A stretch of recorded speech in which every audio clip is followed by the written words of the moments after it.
Hello friends, career planet YouTube channel में आपका स्वागत है। पिछले वीडियो में हम देखे थे लेंस सूत्र के बारे में। आज हम इस वीडियो में चर्चा करेंगे मिरर फार्मूला के बारे में, यानी दर्पण सूत्र के बारे में। तो हम देखेंगे जो दर्पण सूत्र का जो व्यंजक होता है वह कैसे प्राप्त करते हैं, यानी 1/f equals to 1/u plus 1/v को हम कैसे प्राप्त करते हैं किसी भी दर्पण के माध्यम से।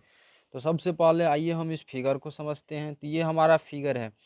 यहाँ पे क्या है, जब हम किसी भी वस्तु को क्या करते हैं, अनंत और किसी दर्पण के वक्रता केंद्र के बीच रखते हैं, तो उसका प्रतिबिंब जो होता है वह कहाँ बनता है, उसका प्रतिबिंब सी और एफ के बीच में बनता है, उल्टा बनता है और वास्तविक बनता है।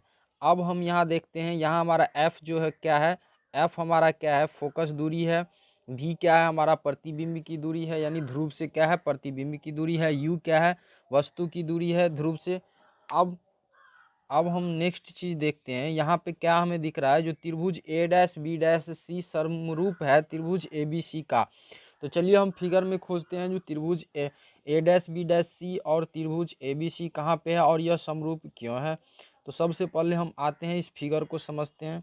इस फिगर में हम देखते हैं हमारा त्रिभुज ए बी सी ये त्रिभुज है और त्रिभुज ए डैश बी डैश सी यानी ये त्रिभुज है।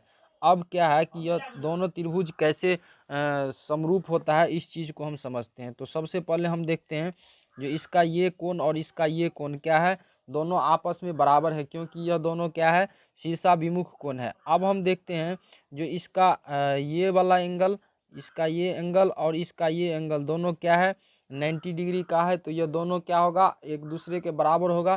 तो जब किसी भी त्रिभुज का दो कोण आपस में क्या होगा, बराबर होगा, तो वह दोनों त्रिभुज क्या होगा, समरूप होगा। यानी त्रिभुज ए बी सी और त्रिभुज ए डैश बी डैश दोनों क्या है, एक दूसरे के समरूप है।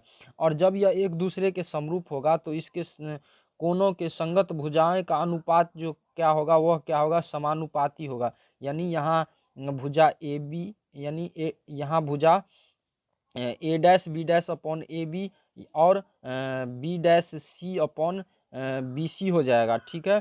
तो यहाँ हम देख रहे हैं जो यहाँ इसके संगत भुजाओं का अनुपात जो है A dash B dash upon A B equals to B dash C upon B C, यह क्या है, एक दूसरे के समानुपाती हो रहा है। इसको हम मान लेते हैं इक्वेशन 1। अब हम फिर चलते हैं नेक्स्ट पे। तो नेक्स्ट में हमारा क्या है, तो त्रिभुज ए डैश बी डैश पी समरूप है त्रिभुज ए बी पी का। तो चलिए इस चीज़ को भी हम देखते हैं। तो इस चीज़ को हम फिगर में देखते हैं।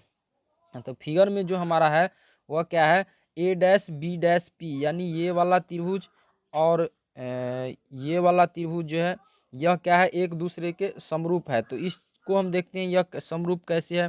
तो इसमें ये वाला जो त्रिभुज है, इस त्रिभुज का ये कोण और इस त्रिभुज का ये कोण क्या है, दोनों एक दूसरे के बराबर है।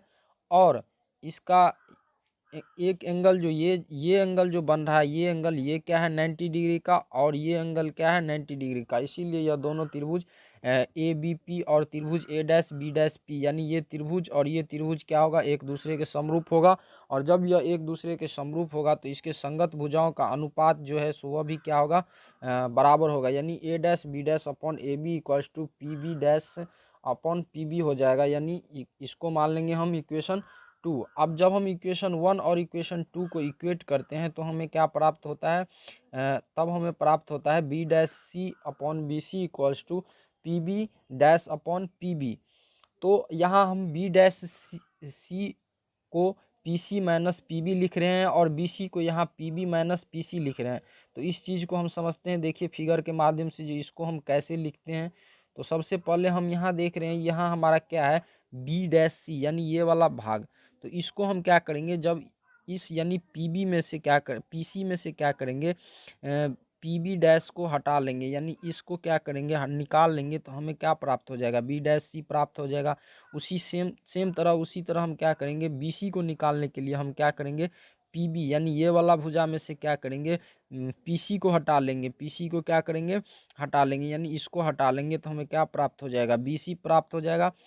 अब P C minus P B dash upon P B minus P C equals to P B dash upon P B हो जाएगा, यानी ये हमें प्राप्त होगा। तो अब क्या करते हैं हम, एफ भी और यू के रूप में हम इसका मान क्या करते हैं, इस इक्वेशन में रखते हैं। तो हमें क्या प्राप्त होता है, यहाँ पे हम देख रहे हैं -2f माइनस माइनस भी under bracket minus u minus under bracket -2f equal to -v upon -u। तो यहाँ माइनस माइनस है तो दोनों तो कैंसिल हो जाएगा ऑलरेडी। अब यहाँ देखते हैं, जो यहाँ हम P C equals to 2f क्यों लिए, तो 2f इसलिए लिए क्योंकि आर बराबर क्या होता है हमारा, आर बराबर होता है 2f, यानी वक्रता त्रिज्या जो होता है फोकस दूरी का दुगुना होता है। और यहाँ पीसी जो है हमारा, पीसी फिगर में यहाँ पीसी क्या है, वक्रता त्रिज्या है, तो इसीलिए इसको हम 2f लिखेंगे। और यहाँ माइनस चिन्ह इसलिए आता है क्योंकि यहाँ हम क्या कर रहे हैं, चिन्ह परिपाटी का यूज कर रहे हैं। जब दर्पण के हम बाईं ओर जाते हैं तो कौन सा चीज साइन का प्रयोग होता है, माइनस साइन का प्रयोग होता है, ठीक है। तो अब हम इस इक्वेशन को सिंप्लीफाई करने के बाद हमें प्राप्त होता है -2f प्लस भी upon -u plus 2f equals to v/u। अब जब हम इसको पुनः क्या करते हैं, क्रॉस मल्टीप्लेक्शन करते हैं और सिंप्लीफिकेशन करते हैं तो ये प्राप्त होता है। और उसके बाद फिर अगेन हम उसको सिंप्लीफिकेशन करते हैं तो हमें प्राप्त होता है uv plus uv equals to 2fv plus 2uf। तो अब हम क्या करते हैं, इन दोनों uv को ऐड कर देते हैं तो क्या प्राप्त हो जाता है 2uvf। और उसके बाद इसमें क्या करते हैं, हम 2 और 2 को कॉमन ले लेते हैं।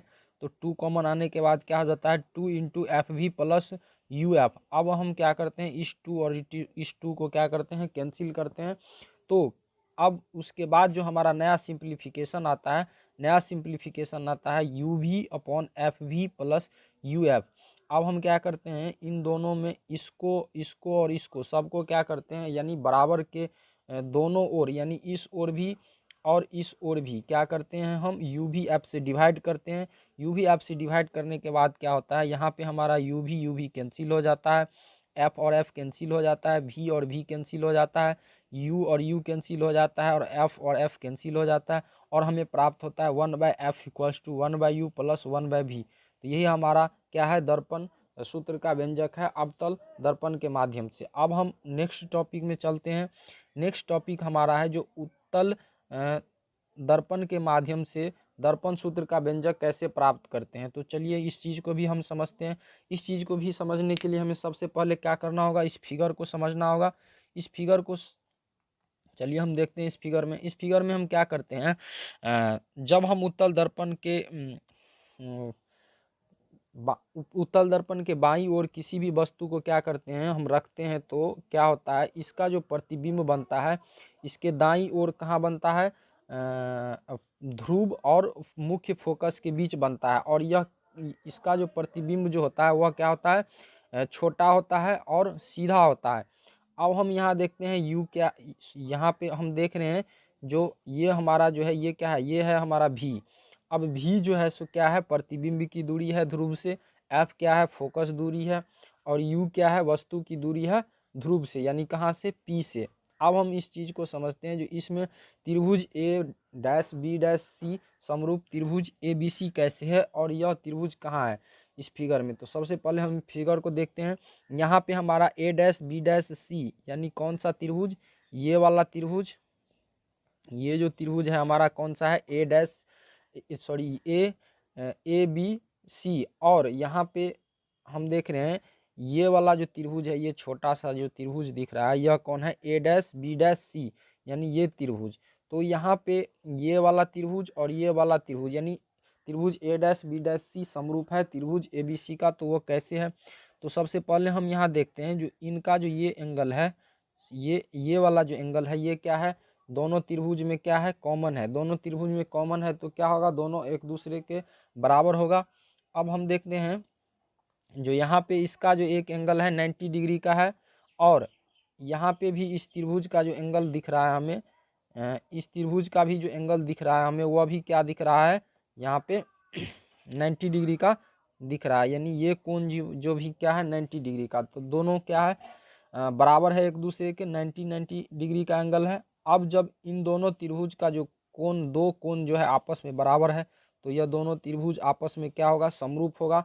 और जब यह दोनों त्रिभुज समरूप होगा तो इसके संगत भुजाओं का अनुपात भी क्या होगा, समरूप होगा, यानी A dash B dash upon A B equals to B dash C upon B C होगा। इसको मानते हैं समीकरण 1।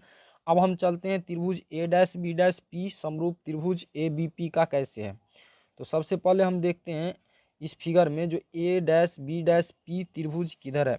तो सबसे पहले यहाँ देख रहे हैं जो ए डैश बी डैश पी त्रिभुज ये रहा और ए बी पी त्रिभुज हमारा ये रहा। तो इन दोनों त्रिभुज का जो एंगल जो है, ये वाला एंगल और ये वाला एंगल क्या है, बराबर है।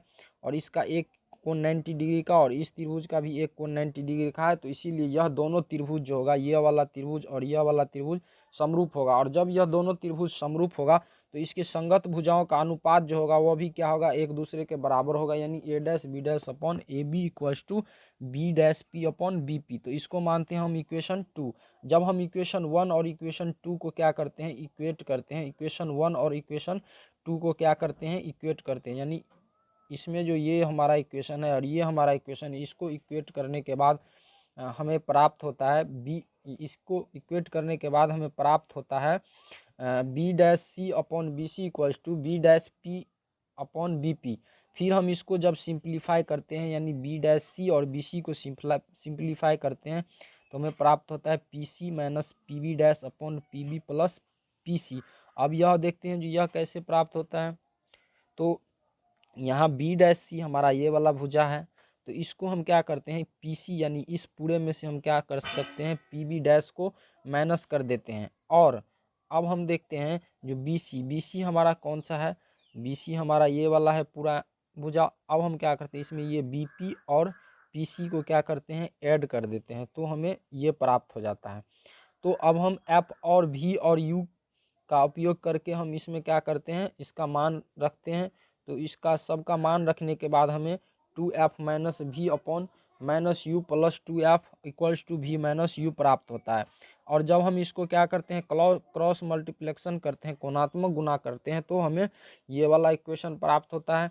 अब फिर जब हम इसको सिंप्लीफाई करते हैं तो U V plus U V equals to 2f v plus 2uf प्राप्त होता है। अब हम यहाँ क्या करते हैं, हम दोनों को ऐड कर दिए हैं, दोनों को क्या कर दिए हैं, ऐड कर दिए हैं। तो दोनों को ऐड करने के बाद क्या होता है, हमें U V plus U V equals to 2f v plus 2uf को जब ऐड करते हैं तो 2u v equals to 2 into F V plus U V प्राप्त होता है। क्या होता है, F V plus U F प्राप्त होता है। तो अब हम यहाँ 2 और यह 2 क्या हो जाएगा, कैंसिल हो जाएगा।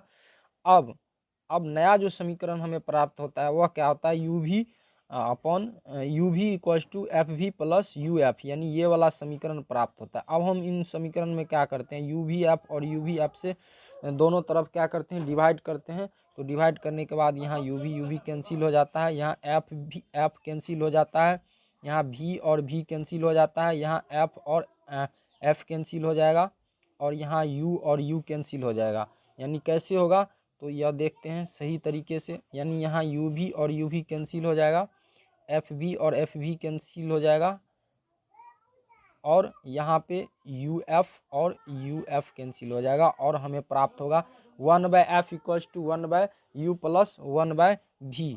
तो यही था हमारा उत्तल दर्पण का दर्पण सूत्र व्यंजक। तो इस वीडियो में हम देख चुके हैं अवतल दर्पण और उत्तल दर्पण के माध्यम से दर्पण सूत्र का व्यंजक कैसे प्राप्त करते हैं। अब हम नेक्स्ट वीडियो में चर्चा करेंगे जो r इक्वल्स टू जो होता है वह f/2 कैसे होता है, r इक्वल्स टू जो होता है f/2 कैसे होता है। तो इस चीज़ को हम नेक्स्ट वीडियो में समझेंगे।